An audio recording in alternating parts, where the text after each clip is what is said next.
And finally, Harriet, so later on we'll be speaking to some of your parliamentary colleagues across all the parties about how they think we can fix the issue. And you've been working flat out yourself on this. I'm just wondering, what can you tell us about what you think Oliver Dowden should be doing to help people like Tim and Ian with the Carry On Touring campaign? And how do you think this can work out?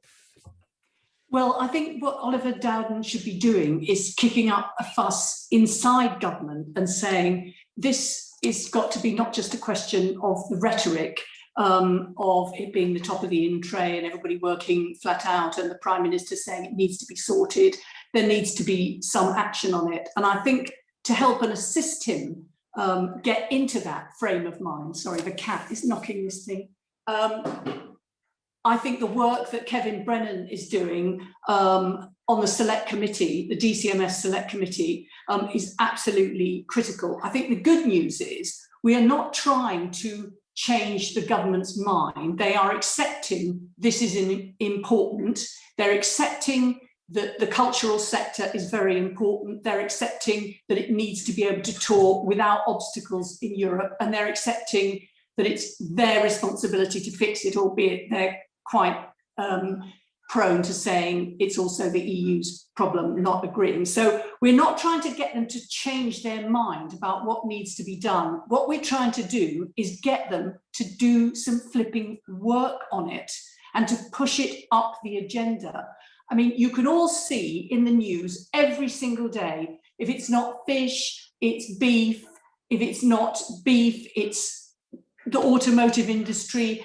There is so much juggling for negotiating headspace within government, and therefore it's a question of establishing the facts to get them really drilled into the public's mind, as well as into government ministers' minds.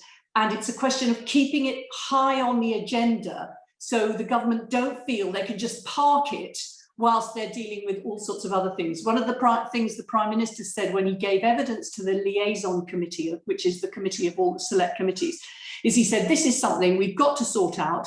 Lord Frost is the minister responsible for sorting it out, but at least we've got time because COVID means that there's no touring happening anyway. Well, of course, there isn't time. And there isn't time because things take a long time to negotiate.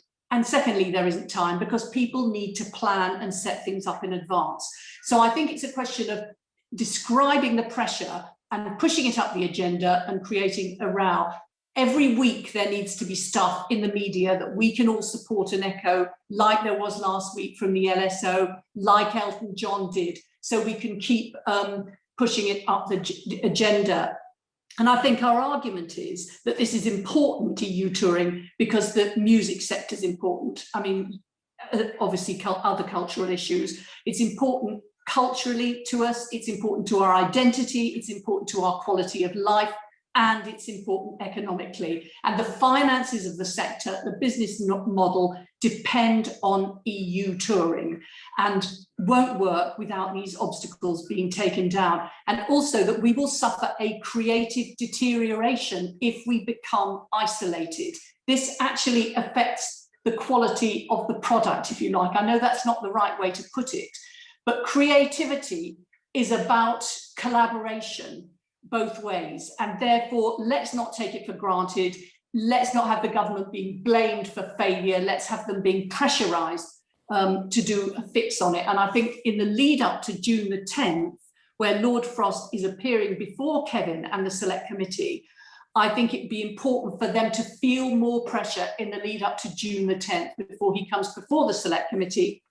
Could we relaunch Tim's petition and get some more hundreds of thousands of signatures on it?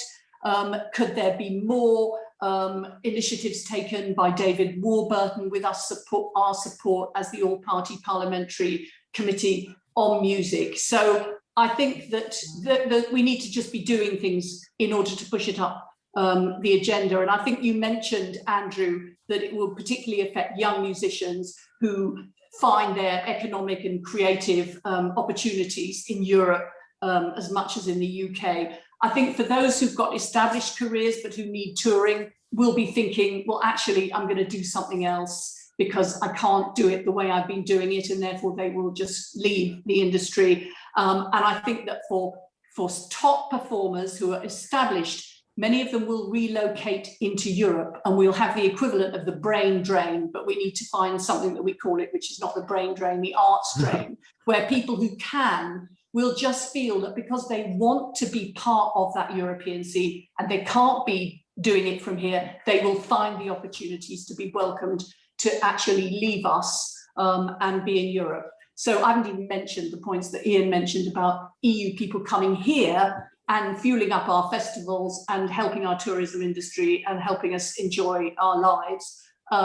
So really, it's just all power to your elbow, and we just need to create a row about it in terms of noise, but not a party political row, which makes them fight us. We need them to be pressing the EU, and we need to be pressing them. Excellent. A very good point. Well made, Harriet. Neville Farmer came up with a very good idea for a name rather than the brain drain. He said the arts departs, which I think is quite good. The art departs. Brilliant. But thank you, Harriet, and thank you everyone for your words and sharing your experiences there.